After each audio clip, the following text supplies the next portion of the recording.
नमस्कार। आज हम शिव पर बात करने वाले हैं और जो जानकारी हमारे सामने है वो उन्हें सिर्फ त्रिदेवों में से एक मतलब विध्वंसक वाली छवि से कहीं आगे ले जाती है। एक विचार ये भी है कि शिव शायद कोई व्यक्ति या देवता है ही नहीं। क्या वो एक मौलिक ऊर्जा हो सकते हैं, समय से भी परे? शायद वो शून्य जहाँ से बिल्कुल सब कुछ शुरू हुआ। चलिए इसी पर बात करते हैं। हाँ, ये एक बहुत ही दिलचस्प नजरिया है, पारंपरिक सोच से काफी अलग। और देखिए, कुछ स्रोत, खासकर अगर हम वैदिक संदर्भों को देखें, तो वहां भी शिव को एक व्यक्तित्व से ज्यादा एक सिद्धांत की तरह देखा गया है।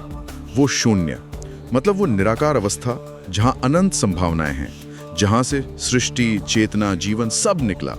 तो ये पूजा से ज्यादा उस परम सच को समझने की एक कोशिश है। बिल्कुल। और इसी समझ से आदि योगी की बात भी जुड़ती है ना।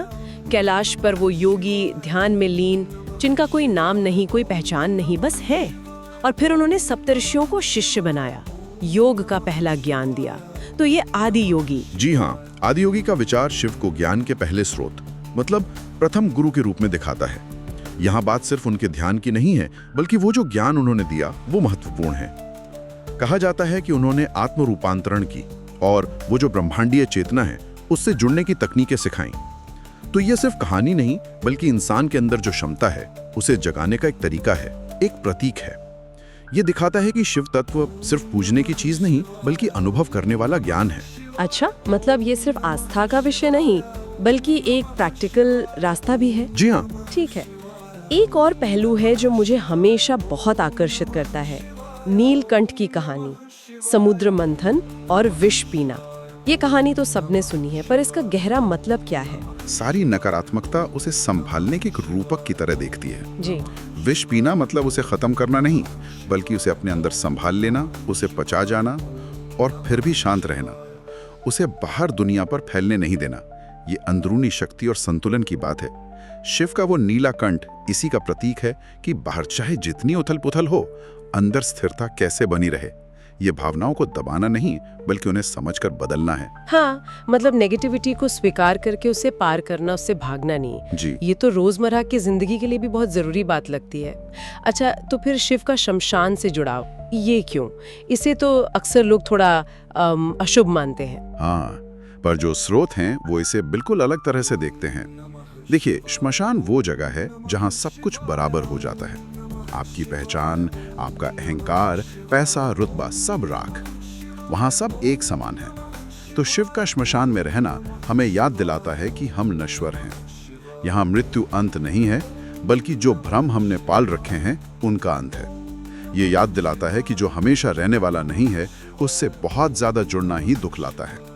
जब ये समझ आता है, तभी सच्चा वैराग्य मतलब डिटैचमेंट आता है।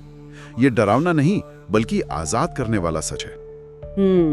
नश्वरता का एहसास ही जीवन को सही मायने देता है शायद। ये बात काफी गहरी है। और फिर उनका वो अर्धनारीश्वर रूप, आधा पुरुष आधी स्त्री, क्या ये सिर्फ स्त्री पुरुष समानता की बात है या कुछ और? ये उससे कहीं ज्यादा गहरा है। लैंगिक समानता तो एक पहलू है, पर असल में ये अस्तित्व के द्वैत और अद्वैत को दिखाता है। स्रोत कहते हैं कि हर इंसान के अंदर, चाहे वो स्त्री हो या पुरुष, दोनों तत्व होते हैं। पुरुष तत्व यानी चेतना, स्थिरता, तर्क, और स्त्री तत्व यानी शक्ति, ऊर्जा, रचनात्मकता, करुणा। अर्धनारीश्वर रूप इसी अंदरूनी संतुलन का प्रतीक है। जब ये दोनों ऊर्जाएं एक साथ हार्मोनियस होती हैं, तभी पूर्णता आती है। इसी को शिव शक्ति का संतुलन कहते हैं। ये बाहर का नहीं, अंदर का एकीकरण है। जीवन पूरी तरह से तभी खिलता है। तो अगर इन सब बातों को एक साथ रखें, तो क्या तस्वीर बन रही है? ऐसा लग रहा है कि ये स्रोत हमें शिव को किसी बाहरी देवता या कहानी के पात्र की तरह देखने के बजाय एक अंदरूनी सिद्धांत, एक अनुभव करने वाली अवस्था के रूप में समझने को कह रहे हैं। वो शून्य, वो आदि योगी, नीलकंठ, शमशानवासी, अर्धनारीश्वर, ये सब शायद हमारे ही अंदर मौजूद क्षमताएं या अवस्थाएं हैं। बिल्कुल सही कहा। इन सभी बातों का निचोड़ यही लगता है कि शिव कोई दूर आसमान में बैठे भगवान नहीं है, बल्कि वो चेतना है जो हर चीज में है और खास तौर पर हमारे अपने अंदर अनुभव की जा सकती है। तो शायद ओम नमः शिवाय का जाप किसी बाहरी शक्ति को बुलाना कम और अपने अंदर की उस अनंत संभावना को जगाने की कोशिश ज्यादा है। वो संभावना जो हमें हमारी सीमाओं और दुखों से परे ले जा सकती है। तो आखिर में ये विचार बचता है, जैसा एक स्रोत में कहा गया है, शिव बाहर नहीं है, शिव आप हैं। जी हाँ, और यही विचार हमें आगे सोचने पे मजबूर करता है कि अगर ये क्षमता, ये शिव तत्व सच में हमारे अंदर है, तो इसे जगाने का, इसे अनुभव करने का रास्ता क्या है? ये हमारी रोज की मुश्किलों को, हमारे रिश्तों को और जीवन के असली मकसद को लेकर हमारी समझ को कैसे बदल सकता है? ये खोज शायद बाहरी पूजा पाठ से ज्यादा अंदर की साधना की तरफ इशारा करती है।